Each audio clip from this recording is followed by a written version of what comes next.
Y'all feel sorry for Cassie. But y'all don't have nothing to say about everybody that went through what the fuck they went through in Bronx River with Afrika Bambaataa. Nobody has nothing to say about what the everybody went through in Bronx River with Afrika Bambaataa. I'll beat your mother up. Back in the late 70s and early 80s, Afrika Bambaataa was seen as one of hip-hop's early builders, and even today, people still credit him as a major piece of the culture. He was pushing the sound before rap money was even a real thing. And he also brought Pan-African ideas into hip-hop, giving the movement a deeper image and message.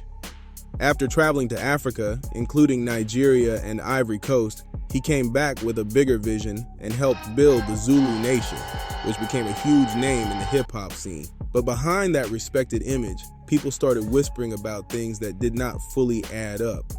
Afrika was not really known for being public with women, family life, or relationships. He was in a tough, masculine corner of black music, but people did not see a wife, kids, or girlfriends around him. And back then, that made folks talk heavy behind the scenes. Now, to be fair, nobody should be judged just because they keep their private life private. But in that era, people watched everything and rumors could move through the streets fast. The 70s and 80s were different times, and many people did not speak openly about sexuality or personal identity. A lot of folks lived by that quiet don't ask, don't tell type of code, especially when the topic was personal and sensitive. People like to say certain topics are new, but the truth is they have always been around. The difference is, back in the day, most people followed that same quiet rule. Don't ask, don't tell, especially when it came to personal lives. That mindset showed up in different places, even around well-known figures like James Cleveland, where rumors existed but were rarely spoken about publicly. Folks knew things, but nobody really wanted to say it out loud. Everything shifted. When I was in the 9th grade, I was cut in one day, and I had called Afrika Bambaataa, and because I didn't have nowhere to go. So I went up to his house. He paid the cab, and I was in the living room. Another gentleman was there, and it looked like they was DJing. And Bam told me that I could go into his bedroom because the TV was on. So I went to the bedroom, and I was in there. And I say I was in the bedroom no more than 3-4 minutes. And Bam took out his, and he started, and he told me that for me to take mine out, and at that time I didn't really understand what it was. So he was telling me, oh, that everybody does it. He unzipped my pants, and he took it out, and he started, and then he put my hand on it and then started making me. Then he left the room, and the guy that was in the living room, he came into the room, and when he came into the room, his thing was already out, and I got up off the bed and I left. In 2016, when a man named Ronald Savage came forward and put serious allegations on the table against Afrika Bambaataa. Around that same time, Hassan Campbell also started speaking publicly, which brought even more attention to the situation. These stories were not light at all, and many people described them as disturbing and hard to even listen to.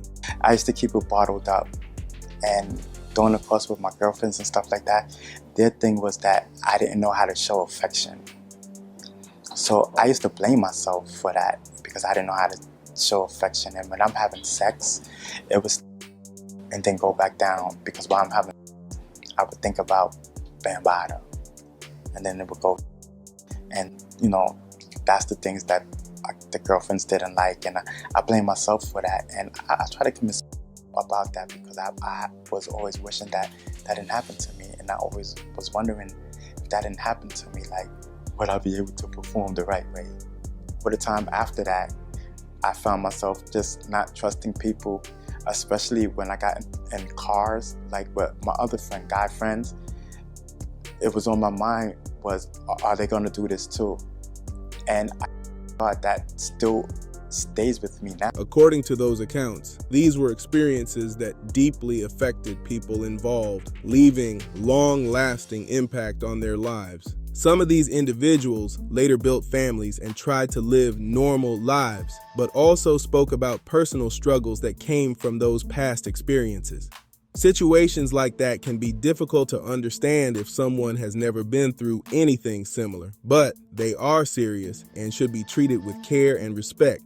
When something like that happens, especially to a young male, it is not something people feel comfortable speaking on. Back then, opening up about that kind of experience was even harder, and many stayed silent out of fear. According to Ronald Savage, Afrika Bambaataa would be around the Bronx River area and even come through his home. Savage explained that fear played a big role, worrying about what could happen to his family if he spoke up, and that pressure kept things quiet for a long time. He told me the accusations came as a shock. What is the motivation? Yeah, what is the motivation? What is the agenda?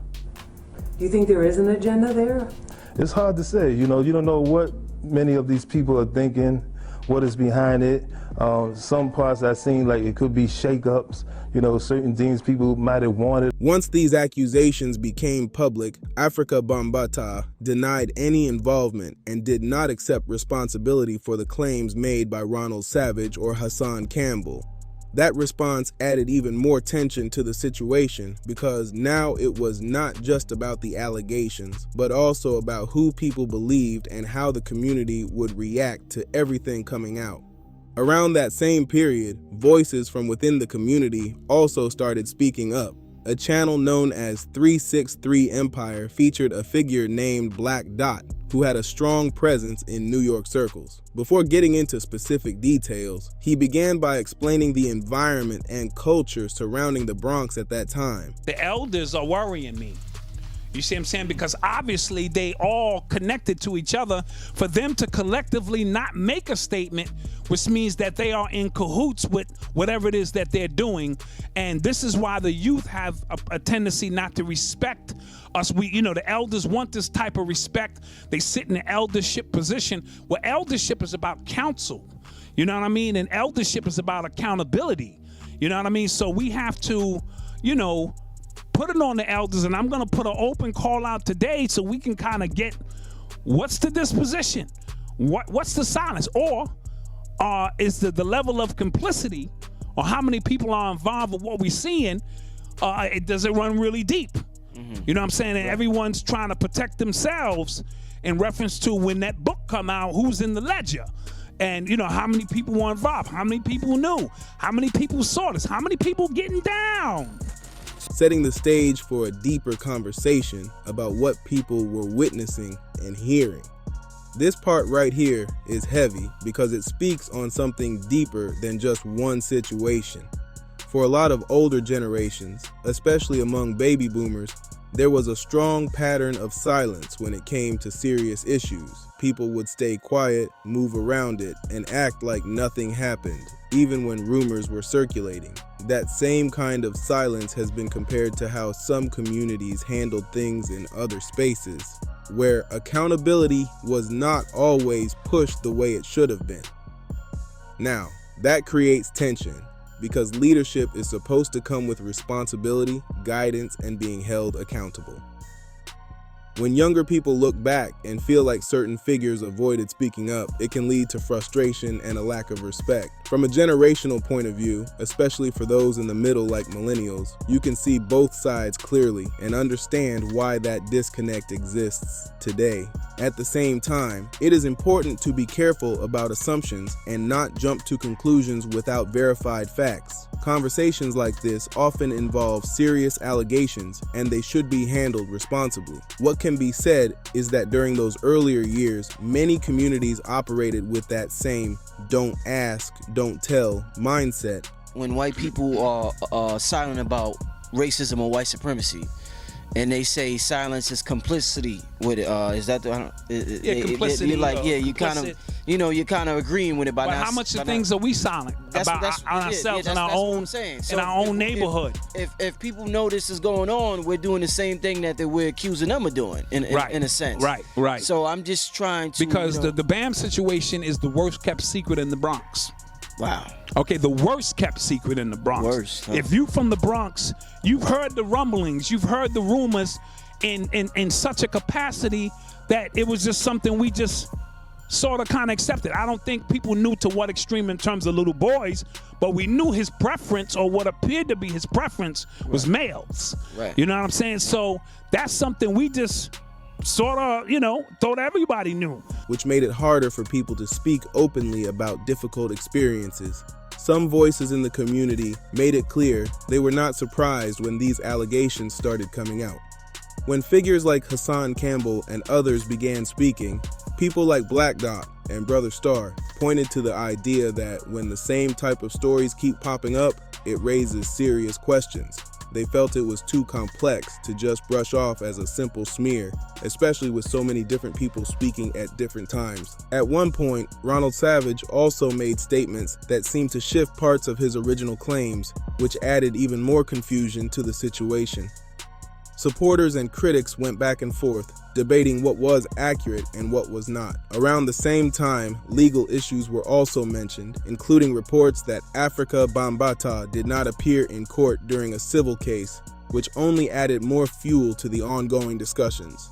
Now, with people reflecting on his legacy, the conversation has become even more intense. Some still recognize his early contributions to hip-hop, while others focus on the controversy surrounding his name. In the end, many are saying the situation is not just about one person, but also about how others responded, stayed silent, or handled what they believed was happening behind the scenes. People are now saying the real issue goes beyond one person.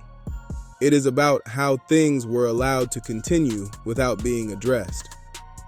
Situations like this raise a bigger question about accountability, especially when serious claims are involved. If people want respect from the younger generation, then there has to be honesty and responsibility when something feels wrong, not silence or looking the other way. Everybody understands loyalty. Sticking by your friends or family is normal, but there are clear lines that should never be crossed, especially when it comes to protecting others from harm.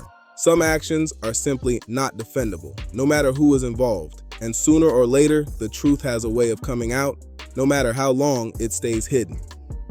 Another important part of this conversation is the long-term impact on people who go through difficult experiences. It can affect confidence, relationships, and mental well-being in ways others might not fully understand. Instead of judging or mocking, these situations call for awareness and real discussion, because the effects can follow someone for years if not addressed properly. A lot of people don't realize this, but sometimes the reactions you see are not about being cold or heartless. It is about not understanding what someone has really been through. Imagine a situation where a relationship falls apart and the real reason is something deeply personal that a person is not ready to talk about. Instead of support, they get judged, laughed at, or pushed aside, and that only makes things worse. When people carry trauma and never get a chance to speak on it, it can lead to frustration, isolation, and even anger over time. Some start to shut down, others struggle with relationships, and in the worst cases, it can affect their mental health in serious ways. These are real issues that do not get enough attention, especially when it comes to men who feel like they cannot open up without being criticized. That is why conversations like this matter. Protecting young people, giving them a safe space, and actually listening instead of ignoring is key. At the end of the day, the focus should be on preventing harm, supporting those affected, and making sure situations like this are addressed early instead of being hidden. Now I want to hear from you. What do you think about all of this? Drop your thoughts in the comments, hit that like button, and tap that hype button to push the video out there. Make sure you subscribe to Dripzine so you do not miss the next breakdown.